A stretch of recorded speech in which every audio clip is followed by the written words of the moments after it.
Welcome to the Kernel of Truth. I'm Colonel Conrad Reynolds, your host, and today we have a special guest, State Representative Mindy McAlindon. So thanks so much for being on the show today. We really thank you. Absolutely. Well, I've got so many things to talk to you about, but I want our audience to know a little bit about who you are and the positions you hold. We're going to talk about your National Committee Women position, but can you tell us a little bit about you personally? I know you're represented up in Northwest Arkansas, right? Yes, I sure am. So I represent District 10, which is Bentonville, Bella Vista area. I'm married to my husband for 25 years. We've got 4 kids. I've homeschooled them for most of their lives. So I've got 2 that are out of college now and both working. And then I've got 1 still in high school and 1 in junior high. So it keeps me busy when I'm not doing state representative stuff. I'm actually a business consultant, and I've done that for about 20 years as well. Oh, wow. That's great. Well, that's a beautiful part of the state of Arkansas. I love that area. I used to live in Bentonville. Loved it. Of course, way back when I was young. I was only like 11 years old, but I loved it when I lived there. So you live in a great part of the state. So tell us about, I know that you are recently, it hasn't been long, about a year or so, you've been the National Committee Woman for the RNC, or for the Arkansas Republican Party? Yeah, for 2 years now. Okay. I've been National Committee Woman, and I was elected in a special election when Jonelle Fulmer became our state chair. Her position opened up, and I ran for that and was fortunate enough to win. And so I've done that for about 2 years now, and it's a really neat position. Do you want me to explain it a little bit? I think our audience would love to know what that, because we have a committee woman, National Committee Woman, and a National Committee Man, correct? Correct. So yeah, and I'm sure they have no idea. So let us know. Tell us what y'all do. Well, it's fun, actually. And it's funny because before I actually got interested in the position, I didn't know what it did either. So there you go. So there are 168 people that make up the RNC, or what people call the Republican Party. And so when people complain that the Republican Party is not doing this or that, it's 168 people that you're complaining about. And it is 3 people from each state, as well as 1 or 3 from each of our 6 territories. So that's how we get to 168. And it is the state chairman. Then there's a National Committee Man and a National Committee Woman. Each of those positions for Arkansas is 4 years, and you're limited to 3 terms. So we do have term limits for the position. And what we do a couple of things. At a state level, obviously we know what the state chairman does, but the committee man and the committee woman really work with the counties, and we work with the state party to either help fundraising, to help the counties if they need to get a speaker. We will often help get speakers, try and support them if they've got issues within their county or they're trying to reorganize. We can help do reorganizations of county committees, those kinds of things. So really help support the committees at the local level. And then at the national level, our primary goal of the RNC is to nominate a Republican candidate for president. And so that's why we have our big convention every 4 years. And that is the number one goal of the RNC. Beyond that, of course, we do lots of fundraising. We try to help candidates by having debates. We try to help local candidates, whether it's federal or state candidates, help them down ballot. So the RNC does a lot within each state to help the state parties grow, and the state candidates, and even down to JP and city council candidates to help them as well. Well, and I guess the RNC has a leader, and y'all vote on that leader. Is that right? That's right. So tell us about the last election you had. A little bit about it. Yeah. That was a big one. Yeah. Tell us about it. We our last election, we elect our chair every 2 years. And the last election was Ronna McDaniel against Harmeet Dillon. And actually Mike Lindell was in there too. But really it was just the 2 primary candidates for Harmeet and Ronna. And there are a couple of big issues. With Ronna, she's done a great job. I will say she is probably the best fundraiser that we've ever had at the RNC. She has raised money so much beyond what any other chairman has done. It's pretty amazing. Really? Okay. But what we haven't done a good job of, I think, is winning elections. And so if you look at the last 3 election cycles, including our runoff elections, we are not winning those elections. And so this past chairman's election was really kind of a referendum on that, to say, hey, Ronna's had 3 cycles. Do we want to have another cycle? Or do we want to try someone new? And the party was pretty divided internally on it.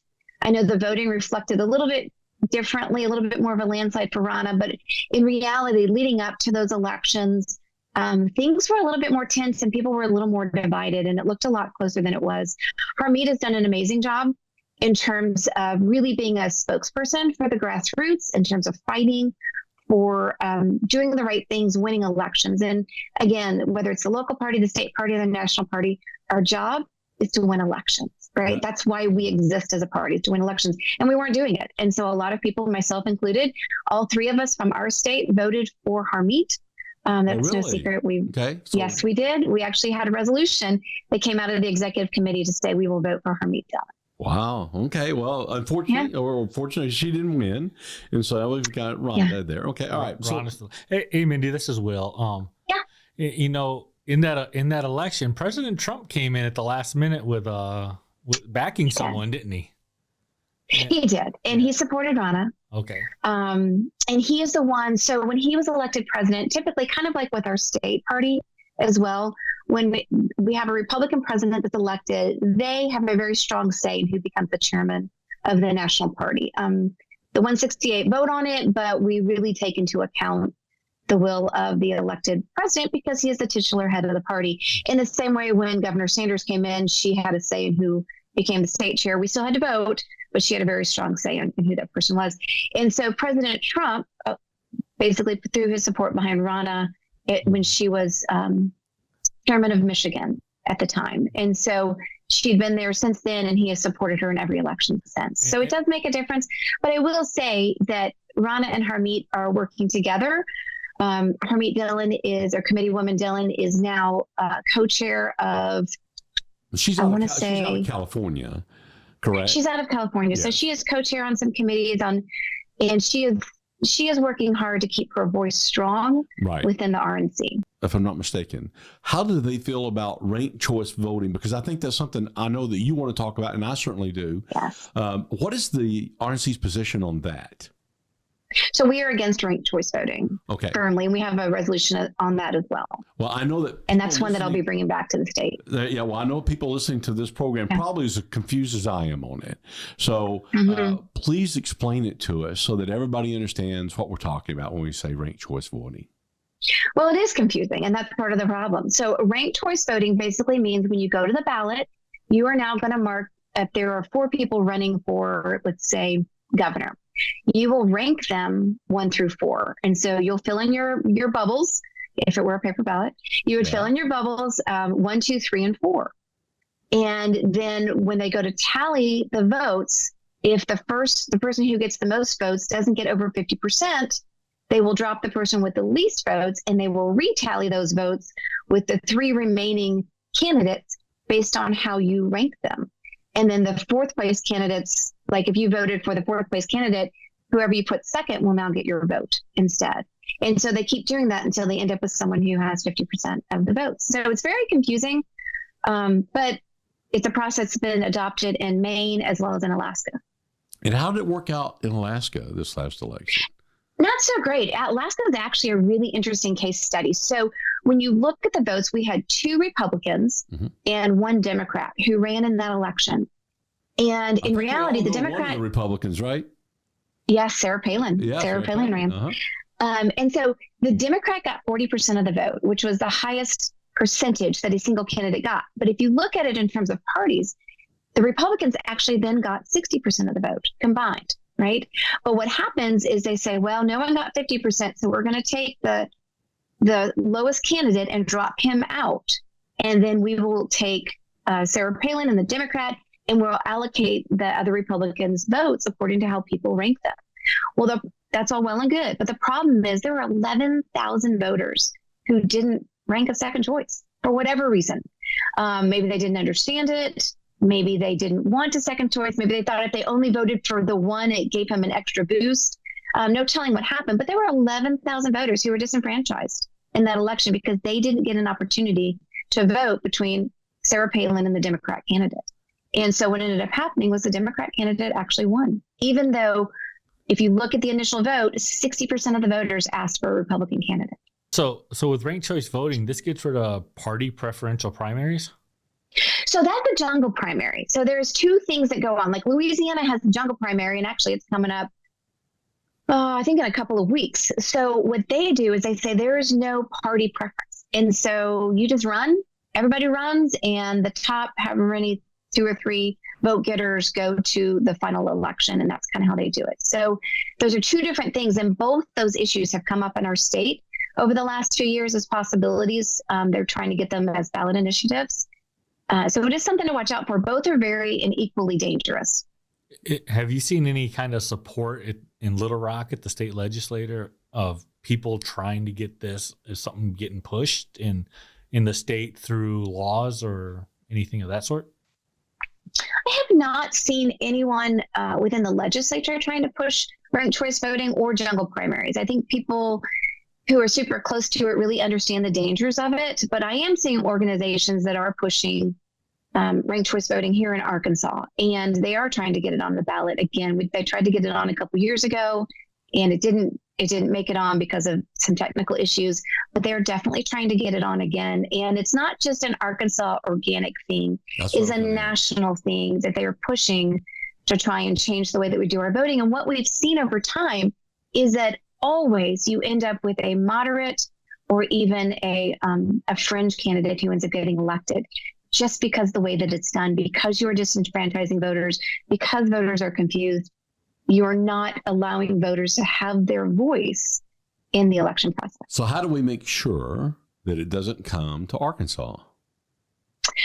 Well, it is not signing the petition to get it on the ballot is number one. We have looked at it. I talked with some colleagues actually earlier this week about legislatively what can be done. And it's a little bit harder here in Arkansas, the way that our laws are. We have really good freedom laws in Arkansas, which is wonderful. But sometimes it makes it hard to prevent things like this from happening. So it's good and bad. But on the whole, I'd rather have more freedom than less. So we'll work with it. The good news is that it can always be changed if something were to happen. But I think people take advantage of the fact that a lot of people are not knowledgeable, and depends on how you craft the message. And if you can do it in such a way that people think it's a good thing, they may do it when, in fact, it's not. What kind of wording have you seen? Yeah, great question. I was about to say that. What they'll say is it saves the taxpayers money because we don't have to have a runoff election. And then that's true. It does save the taxpayers dollars. But our goal isn't just saving taxpayer dollars. Our goal is to make sure that voters have a voice and that every legal vote counts, and every person who wanted to vote legally gets a chance to vote legally. And so, yes, we want to save taxpayer dollars, but we also don't want to disenfranchise our voters. So you'll hear that argument. You'll hear that it's more fair, right? We don't want a candidate to win without 50% of the vote. And we want to, if you're already in the ballot box, it's just easier for you to go ahead and rank them. And that's all true to some degree, but the reality of what comes out of that is not good. If you think about it, when you add one ranked choice voting race to a ballot, just one, it adds 1 minute to every ballot. So when you go into the voter box, it's going to take you an extra minute. Well, that doesn't seem like a lot. But when you add that to every race that we have on the ballot, that adds a lot of time. And when you think about the number of voters, that's a lot of time. Then you also end up with the fact that it's so complicated, and you'll love this, Conrad. The fact that it's so complicated means it has to be tallied by machines. There is no hand counting. There is no hand recount. It's way too complicated to be able to hand count ballots and make sure that things are being done right. That's why we should never do it. We just go to regular paper ballots and hand them out. You can count, and you don't have to worry about that. So what you're saying is, though, we're on the same page. Yeah, that's right. With ranked choice voting, audits are impossible. Audits are impossible. That's right. They really are. And so it's a very dangerous thing. You know, something we hear across the state all the time, and excuses for not working on some specific election integrity things. Like for us, you know, we push for the hand-marked paper ballot with Arkansas voter integrity. Right. We hear saving money and more convenient. And that's the excuse we hear for why a lot of people don't want to go the way we are kind of educating on that this is what the gold standard is. And what you're saying is they're using that same thing to push the ranked choice voting. Right. And it makes sense, right? If I'm coming out of the grocery store, I've got 3 kids hanging on me, which, you know, I have 4 kids, so I'm used to that. And someone stops me and says, well, what, don't you want to save money? You want to save taxpayer money, and maybe it'll lower your taxes and it'll get you through faster and you won't have to vote twice. And I'll be like, well, yeah, I'll sign on to that. Right. That seems really good. And so it's really important that we are educating the voters on what this is. And that's the hard part with the way that we do ballot initiatives. I will say one of the things the legislature did this past session was to increase the number of counties that you have to have signatures from 15 to 50. Mm-hmm. And we got a lot of pushback from people saying it made it harder for kind of organic things to come up. And it does in some way, but it also, I think more importantly, protects our state. Because what will happen is you will have organizations that will come in, they'll pour a lot of money into 15 of the biggest counties and get all the signatures they need instead of spending the time that it takes to go to all of these 50 counties and really get those signatures. Explain a little bit about that to our audience, because I'm sure they don't understand that. Because before it was 15 counties, correct? It was 15 counties and you 10%. 10% of the. Well, go ahead and explain it. Yeah. I think it is 10% of the last gubernatorial election. Is that right? Will, did I do it right? Yes. Correct. Okay. And it used to be that you had to have signatures from 15 different counties. Well, you go to a Benton County, or Washington County, Pulaski County, Saline County. I mean, you're just knocking these out really fast. But now you have to go to 50 counties, and we only have 75 counties. So you're going to 2/3 of all the counties in Arkansas. And some of these are small towns. And it's going to take a lot of time and a lot of effort and a lot of money. And that will be a little bit of a barrier to some of these, external organizations coming into our state to try and tell Arkansans how we want to do things in Arkansas. And I don't want them here doing that. I mean, they don't live here. They are not impacted by it, and they should not be impacting our elections or our state law. Right. Now, there is a challenge, though. Is that not? Do you know if there's a legal challenge to that? There is a legal challenge to it, that it could be disenfranchising, but I don't know where that stands. Oh, gotcha. And in the new law, there's something that's about, like, it says half of the designated electors. So that means 5% has to come from spread across these 50 states or something. Or 50 counties, correct? I think that's right. It's a little confusing on words, but if you voted on it, I'm wondering if you actually know what the wording meant. The half of the designated must come from 50 counties. Well, if you think about it, when you start moving outside of our top 15 or 20 counties, we really hit some small counties, right? And so it becomes a little more difficult to get large number of voters from those counties. And so it's basically, as I understand it, I'd have to go back and read it again, but as I understand it, it is that you have to have at least half the at least half the signatures have to come from these other 50 counties. So you can get a lot of your signatures from Benton County or Washington County, Pulaski County, those bigger counties, but you have to spread. You can't just get one vote from a county and make it work. So if you needed 90,000 signatures, 45,000 of them have to be spread out among those 50. Correct. Counties. Correct. Got it. Well, that sounds reasonable. I mean, that sounds like that's something that would be. I can understand how that would be a negative to people coming in from out of state and trying to push something on the people of Arkansas. Yeah, exactly. But people in Arkansas, if you have relationships with county committees and things of that sort, it shouldn't be that as difficult as it would be from out of state entities. Hopefully. Yeah. And I do hear the point of view that if you are wanting to get something passed, that it is a challenge, but I don't think it should be easy to get our Constitution changed, right? I like the idea of it being very difficult to make a change to a Constitution, because it should be, right? It shouldn't be this document that changes all the time. No, and it should be an overwhelming majority of Arkansans want it to change, not just a couple entities coming in and making a difference. Well, I would like to bring up a little bit, and then we talked about it just briefly, about the poll that we recently did. I say we, Rasmussen came out with it, and it talked about the percentage of people in Arkansas, particularly Republicans, the Republican Party, or the Republicans in the state of Arkansas, 71% view and would like to have paper ballots, and will correct me if I get the language wrong, but they really want hand-marked paper ballots. They're in support of that. I think that's a pretty interesting statistic, and it seems like what we've seen lately is that there's some resistance to that at the Capitol area. Have you heard conversations? What's your feel there at the Capitol for people in office towards the hand-marked paper ballots? Well, there's a lot of chatter about it. And I think, people are kind of on both sides of it. But I think some of the biggest issues that people have is really the amount of time that it takes to mark a paper ballot. Just, we talked a little bit with ranked choice voting. Again, just taking the time, making sure that ballots are marked. If ballots are mismarked, I've got kids taking ACTs, right? And I'm having that conversation about fill in the bubble all the way kind of thing. So making sure that votes are actually counted. If they mark them or if they mismark or if they erase, those kinds of things. So I think there's some concerns about integrity there. There's also some concerns about election integrity in terms of being able to duplicate a ballot or being able to easily cast aside ballots that are hand marked. And so I think on the whole, all the legislators that I've spoken with, we agree.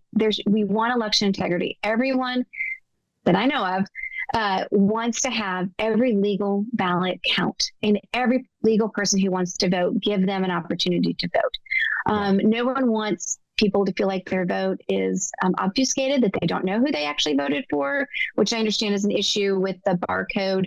I know people want people to feel comfortable with the voting system. I also think that one of the other concerns is that it can cost counties more money if you have these paper ballots. If it's different, the way that the law is currently written is if you go with a ballot that's not our current ballot, then the county has to pay for that themselves. And that can be cost prohibitive, especially for a smaller county. And then I think there's just a concern about a timeliness, right? If we have hand marked ballots and we are, Benton County, it's going to take forever to hand count all those ballots. And so is it a week? Is it 2 weeks? Is it 3 weeks before you know the results of elections? And then if you have to have a runoff and then go ahead and doing all of that. So I think there's a lot of concerns, but I think we're like-minded in that we want legislators, I'm hearing, myself included, we want people to feel good about their vote. We want them to know their vote counts.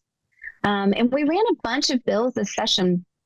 I think there were 27 maybe on election integrity to try and shore up those things, to not have, Zuck boxes and to not have collections in nursing homes and those kinds of things, to be sure that people who are requesting ballots are the people who requested the ballot, and the person who's picking it up for them is designated to pick it up or to return it. And so we did a lot of things to try and shore up parts and pieces. I don't think we've done it all. People are good at finding ways around the rules all the time because they're very good at that. But I think that we have to keep a constant vigil to make sure that we have the highest possible integrity in our elections. And I think paper ballots is something to consider, and maybe there are ways to machine mark but not have barcodes. I mean, I don't know what that solution is, but I think I do. I think you're. Oh well, I know you do. I don't want to share that. I'm just saying when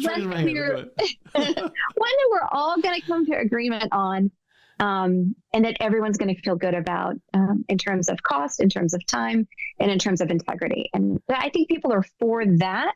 I just don't think that we're on the same page. But if I can keep chatting, sure. I will say that nationwide, I hear this everywhere. I have friends, across all the states from the RNC, and we talk about this a lot. They're hearing the exact same things. Conrad, I'm sure you have friends across the country that are telling you the same things, that people want to be sure that they have integrity in their elections, that their votes are being counted the way they were written. And a lot of people, just like your Rasmussen poll said, a lot of people are advocating for a paper ballot system to be sure that happens. Yeah, and I think the poll is interesting when you have 90s or 71% of Republicans. But here's the big number. The big number is not just Republicans. If you add Democrats and independents in that poll across the state of Arkansas, that number is over 61%. 61% of the entire population of voting people in Arkansas, the vast majority won't, and I consider that vast majority when you consider a poll with Democrats and Republicans, in fact, won't hand-mark paper ballots. And so we think that is telling, and we just want the people in Little Rock to see that. And they're going to, believe me, very, very soon, they're going to see that. And it's either kind of get with the program or don't. And because people, that's what they want. They don't want a machine that they cannot verify that their vote is being counted. Yes, Will. And, in that poll, what they say is that they would feel better about the outcome of elections if it was done in hand-marked paper ballots. They said they would approve of legislation that made all voting on hand-marked paper ballots instead of touchscreens. And and what we see when we go around county to county is that people all over understand that Arkansas is one of the very few states that use the touchscreen for all voters. And they don't understand why we are kind of the experiment for the voting machine companies to see how it's going to work out and stuff. And, we hear they want Arkansas to be the leader in election security. And when it comes back to what you talked about during your session, I think you guys did a great job. We don't have mass mail out voting. Yeah. You guys have made sure that that's done. You've made sure there's no drop boxes, no ballot harvesting. We have an ID law. We have all the things that are fighting for, except in our research and what we've talked about with all these professors is if it's not a hand-marked paper ballot, you can't trust the source of the paper, even if you counted it by hand after, as long as it's not a hand marked. And that's where, I think the disconnect kind of comes in with a lot of the legislators. They feel like the voter has because you can look at that piece of paper that comes out, it's their responsibility. And all the election security people say people won't do that. And it's not the job of the voter to check that the machine worked properly. And that's kind of where I see Little Rock and our movement with the people in the counties kind of on a separate thing. Do you kind of see that's where the disconnect might be? I think you're right. I think that is a disconnect. I do actually disagree. I do think it is the obligation of the voter to make sure that their ballot was marked correctly, right? Just like if I turned in a test, it's my responsibility to make sure that I marked everything correctly. So because of the way that our system is, I think the onus is on the voter. That doesn't mean people will do it. And I agree with you on that. I mean, I do it, but I'm on the ballot, so I make sure, everything got marked correctly. Yeah. But so I might have a vested interest in that. But I do think that I don't think it's unreasonable to say to a voter, you should make sure your ballot's marked correctly. Just like you would say if you hand marked a ballot, make sure all your erasures are erased completely, or make sure all your bubbles are filled in completely. I think those two are equitable. In terms of the voter does have a responsibility, right? It's an honor and a privilege to vote, and you do have a responsibility to make sure that your votes are correct. So I do push back a little bit on that issue, but I hear what you're saying about Arkansas doing it on machines and other states not doing it on machines. And I guess I don't have enough information about exactly how other states are doing their voting to speak intelligently about Don't worry. That back and forth. We'll have an opportunity to talk later on. Oh, I know you'll educate me. And respectfully, but we'll be absolutely, yes. Because it's really important. And we're not going to belabor this. I just will tell you that on our ballot we have two languages. One is a barcode. It could be Russian. It could be Spanish. It could be Chinese. It could be, and one in English. And the one that we're asking the voter to verify is in English, but that's not the one that's counted. It's the other language that's counted. Correct. And that's the problem. And it could be, like I say, right now it's barcode. And it is barcode, but it could very well just be Russian. And if it was Russian that was being counted, people would have a fit. They would be screaming, I can't read Russian. How can I verify this? But with barcode, for some reason, because we use it in our daily lives and just about everything that we do anymore, that's supposedly okay, but really it's the same problem. You cannot read it. You don't understand it, and you can't interpret it. So anyway, that question will hopefully be resolved here in the next couple of months. We're hoping, and that's what we're pushing for. And with that, we're talking about the ranked choice voting, trying to make sure it stops from happening. But and now we see the majority of Arkansans are wanting us to vote with paper ballots. And so we're always telling a call to action, like, go talk to your legislators, your justice of the peace, your county clerks. But how much of a difference does a call to action to contact your legislators really make to you guys? Like, because we kind of saw it with the FOIA, people got up in arms and started calling their legislators. Does that make a difference for people to actually call and get involved with their state legislators? It really does. It kind of depends on the issue, right? Because there are some issues that if it's a partisan issue and I have a bunch of Democrats calling and saying, don't vote for that issue, probably not going to sway me very much, right? But what I'd love Republicans calling me and saying, please vote for that issue. right? Give me that support when I'm doing the right thing. When I'm voting your way, I still need to hear from you on an issue. I know that sounds bad, but I do, right? Really I like maybe I think I'm out of touch. You're a representative of the people that, and so of course you want to know that you're doing what they're asking. On the back when you're doing it right. Yeah, exactly. Well, not even just a pat on the back, but just knowing, no, I'm not out of sync here, right? Mm-hmm. Because when you get down to Little Rock, it's so eye-opening. I encourage everyone to do a stint through public service because it is fascinating to see how the sausage is made. And I say that as someone who worked in a meat plant. So it is super fascinating to see how the sausage is made. But well, if you can tell us how it's made, what would you say? Yeah. You don't want to know.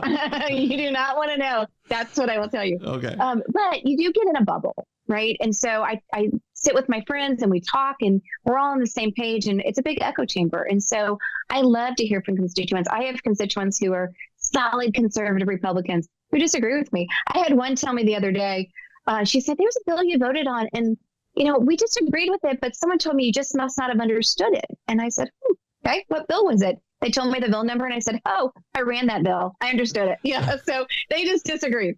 So sometimes, we don't all agree. Just because we ideologically are in the same direction doesn't mean we all agree. So I want to hear from my constituents and know where they are, regardless of what side you're on. An issue like FOIA, fascinating, right? The way that both sides, it was almost like a full circle where you had Republicans coming and Democrats coming and meeting in the middle, and we agreed. It was fascinating, but great to hear from people because it gave people who maybe were hesitant to stand up. It gave them strength to stand up. And we saw people standing up all over the place. It was so fascinating. And so it's really important that you speak to your legislators, that you reach out to them when you're with them and when you're against them, and always respectfully. I've gotten some really rude emails, some name calling, which is not helpful in getting me to vote your way, right?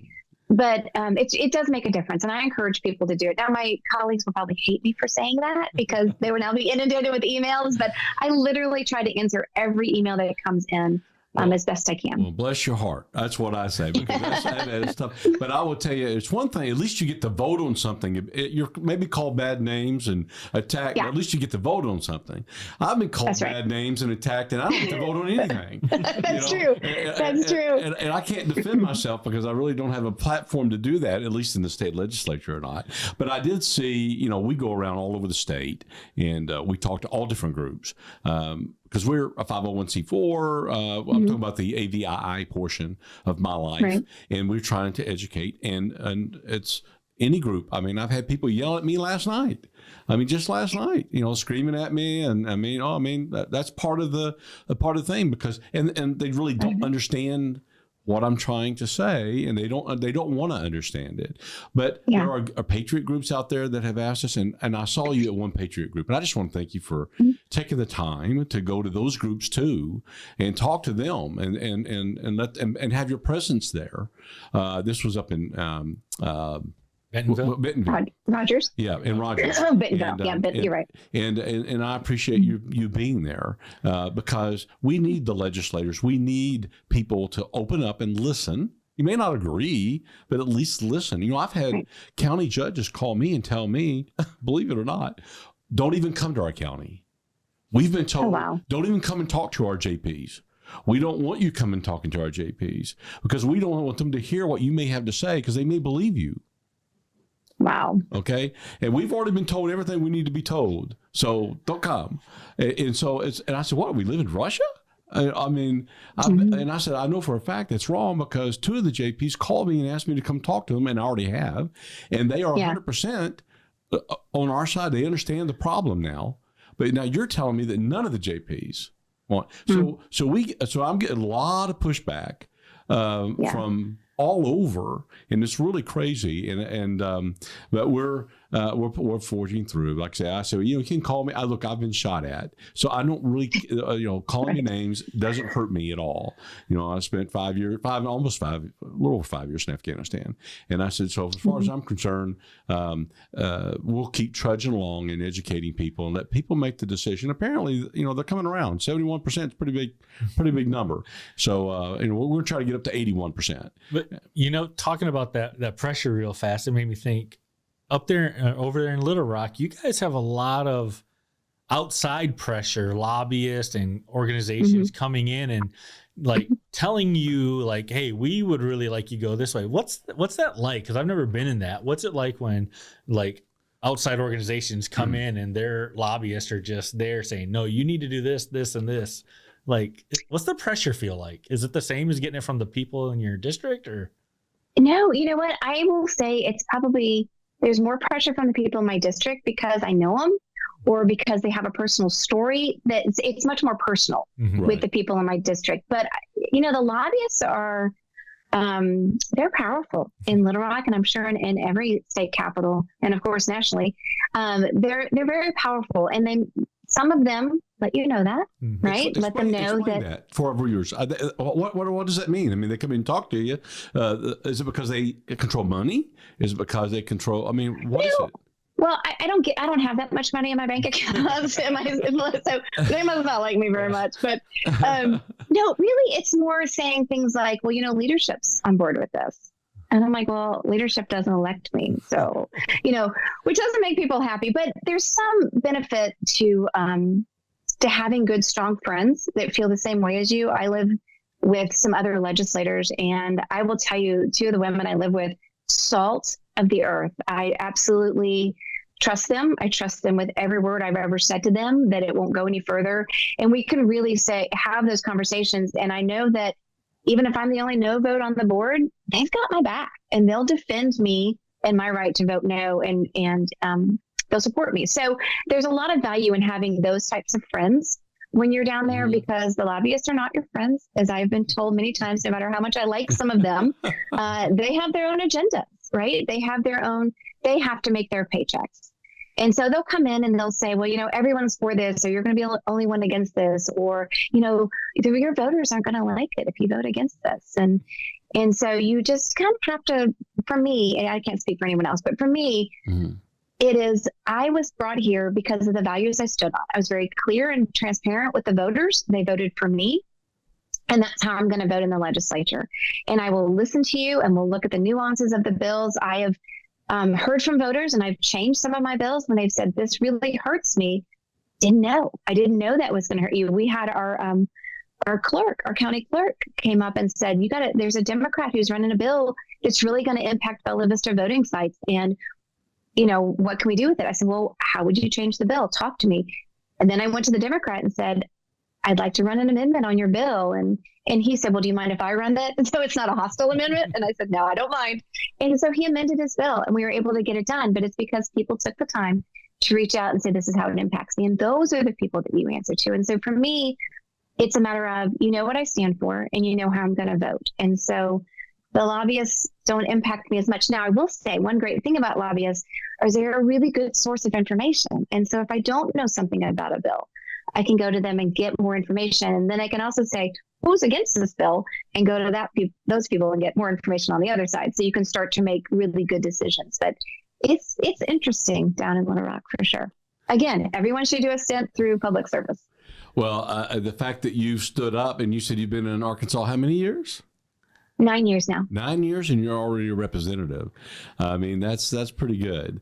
And thank you for doing that. Thank you for stepping up, because, you know, it is hard. And I know a lot of legislators over the years, and a lot of good people, and they go in and do, you know, the hard work, and that's hard work, because you've really and truly are there to represent people, but you're trying to do what's best for the state of Arkansas as well. The state, yeah. And so that is to be respected, and we respect all our state legislators and the efforts that they put in. We don't agree all the time, but we certainly do respect the folks who step up and raise their right hand to do that. You know, you talk about all the different people you have to talk to and the things you go through. But around the state of Arkansas right now, the Republican Party seems to be having a changing of the guard going on. And I know that hasn't been taken well in Little Rock, but county to county, it seems to be that there's a big movement of kind of what I call the new Republicans, that maybe they used to be the Tea Party. People call them the Patriots. And in Hot Springs Village, they're being called the paper ballot people. I hadn't heard that one. Oh, yeah, we've heard it. But are you seeing this where you go, that there's kind of a changing of the guard happening with the Arkansas Republican Party? It is. We're seeing it across the country. Every committee person that I speak to, it tells the same story within their county committees. So it is, I hate to call it a changing of the guard, because we've got Republicans who have worked tirelessly when it was not cool. Not cool to be a Republican, right? And I do feel like some of them are being pushed aside or made to feel that they aren't welcome, which is unfortunate, because I came up through the Tea Party movement, right? I was early in that, spoke at the first Tea Party rally in DC. So I am a Tea Partier from the beginning. And one of the things that we did was to try and be sure that we brought in the Tea Party, and we brought in those people that I think we disparagingly call establishment. I don't really like that word, but the current Republican Party and the kind of the new Republican Party, you said, and that we bring those two groups together because they bring different things. Mm-hmm. Right? You have usually the current Republican, those are people that are giving money. They've probably given time and energy in the past, but they're maybe getting older, but they also have a lot of experience. They've seen a lot. They know the people to talk to. They're valuable. Then you have the new Republicans who are coming in, who've got so much energy, right? And they just want it all, and they want it now. And that's great. And they love and they are willing. And they love the platform. I love that. Yeah. To stand on that platform is the best thing any Republican and any elected official can do, because it is who you are. And that's how voters think you should be. But those people are willing to they're willing to go door to door. They're willing to go to all these committee meetings or to the grassroots meeting. Like, they're willing to put in that time and energy. And it's a perfect marriage. If you can get those two groups working together, you can build an amazing, effective party by doing that. And we just haven't found that here in Arkansas yet, of how to get those two groups to work together. Right now, we're working against each other because I think we have some territorial threats, right? You're coming into my party, you're taking over, and that's not where we want to be. And that's not what makes us strong. And in reality, if you look at what most of those people are fighting for, we're all on the same page. It's just kind of a nuance or a splitting of minuscule hairs of how we differ, but we are all moving forward. We agree on the platform. We want the platform to continue to be our source of how we legislate and how we direct policy. So we just kind of need to reframe the new people and the older people and try to get them together. And I make that sound really easy. It's a Herculean job, so it's not easy. But I think if we can get there, we will really have a super strong party. And I think that you're right, but I do got to say, I look a little bit differently. I think that we're in the same book. I don't think we're on the same page on certain things. Okay, but we might be in the same book. And because the platform, there's a whole lot of people that I've talked to that really want closed primaries, and in fact, I think it's part of the platform. They even put it. It is part of our platform. But the executive committee apparently voted against that and said no, they don't want a closed primary. And so I think that there is a little that is probably what continued to help separate those two groups, because most of the people, a lot of people that I talk to, let's put it that way, they would like to see it go to a closed primary. I was going to say, one of the other issues I also see is that everybody's like, you come to me, you come over here, and then no, you come over here, and then when nobody comes, then they keep it separated too. So that's the other thing I see. I agree with that. Yeah, they're not coming to the table separately. I'm going to push back a little bit, Conrad, if I can, on the closed primaries. I'm with you. I think closed primaries would be great. I think we do have crossover voting. We did do an RNC analysis after the last election here in Arkansas, and we didn't see as much as I thought we would see. But again, because we have open primaries, it's hard to determine if you voted in the primary. 100,000. You know what I'm saying? Yeah. So I know. I'm just saying it's harder to determine. But one of the reasons I understand that the executive committee pushed back on closed primaries is because there's no plan in place. And so, again, I think it goes back to the plan is getting those people who are optional to register as Republicans. That's what where there's no plan, correct? I want to make sure. It has to be, yes, but it has to be legislated, right? So we need a legislative plan in place, and that is probably a 5 to 10 year plan before we can move to a fully closed primary, because you never, ever want to disenfranchise. Correct me if I'm wrong, real quickly, and then we only got about a minute left, but just correct me if I'm wrong. The legislators don't determine You said the state legislature, or do you mean the internal workings of the Republican Party? So the state legislature has to, well, and maybe I'm wrong, but I thought that the state legislature... Just the Republican Party makes that determination of whether they want to be a closed primary or open primary. The legislature does not dictate that. So the question, to my understanding, and I'm not... be wrong, I've been wrong before, but either way, I just want to bring that up because that is one of the things I've heard in my going county to county and talking to all these different groups. They said, look, it's part of our platform. Why don't we have closed primaries? Well, it's up to the leadership of the Republican Party to do that. And just to finish up on this topic, one of the things I see is that what we call the new Republicans, they're kind of a no compromise group on our platform. Like, this is it. We're going to close the border, no more spending. We're going to do this, that, and that. And the older guard is used to negotiating and giving up. I kind of compare it to Gun Owners of America versus NRA. It's a great comparison. And so that's what I see it like, where the older guard has got here by, making the deals, working it out, taking the time, slow plan. And the new guys are like, no compromise. This is the way it is. This is how we save our country, and that's it. And we're not listening to it anymore. And and they're not necessarily wrong, right? But so here's how I say it. A famous football coach who is not an Arkansan football coach, so I won't name his name, but he has often said, any series that ends in a kick is a good series. So meaning if it's a point after, if it's a field goal, or even if it's a punt, it's a good series because I turned the ball over on my terms. I didn't lose ground, right? And so that's kind of how I look at politics, to say, I can't throw a Hail Mary every time. And I think some of the newer Republicans want to throw a Hail Mary every time. And if you don't get the touchdown, well, then you lost. But that's not true, because if you look at like the abortion issue, if we had taken abortion and we'd only made it to 15 weeks, you know what? 15 weeks would have been a win because I've saved so many babies. And then maybe the next session I could have gotten it to 12 weeks or to 8 weeks. And so I'm still saving babies. So would you rather save no babies if I can't eliminate abortion? Or can I take the interim win and say, I'm saving some and I'm going to come back and take another bite of the apple? And so it's harder to make brand sweeping changes. Most people don't like it. There are people that love change, and that's awesome. But there are a lot of people that don't like just grand sweeping changes. And so to be able to take those turnovers with a punt, that's okay. Or to hit a field goal instead of a touchdown, that's okay. And sometimes we're going to have a Hail Mary and we're going to score a touchdown, which we did here in Arkansas on abortion. Right. I love. So, but that doesn't happen every time. And that's the hard part with the new Republicans, because they are so excited and they're not wrong. I think every vote that we make should be lined up against our platform. I agree. And that would be fantastic. Well, I will tell you this. We are absolutely happy to have you, in the state legislature. And we happen to have someone who is willing to come out and talk and share your views. That's very, very important. And I want to give you one last question. How can my viewers help you do your job?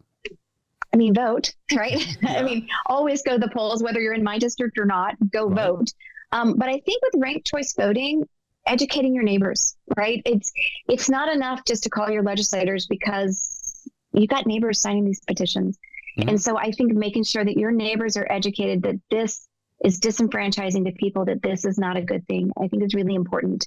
And then just, staying up on the issues, I think is really important too. Well, we want to thank you so much for coming on the Kernel of Truth. Thank you. Representative Mindy McAlindon. She is great, and she's been here talking to our folks. Thank you. Please, I hope you come back. And I would love to come back. Well, we appreciate you, ma'am. Thank you so much. Thank you so much for your time. Have a great day. Take care. Bye. Give this video a thumbs up, if you will. Like and subscribe to our channel.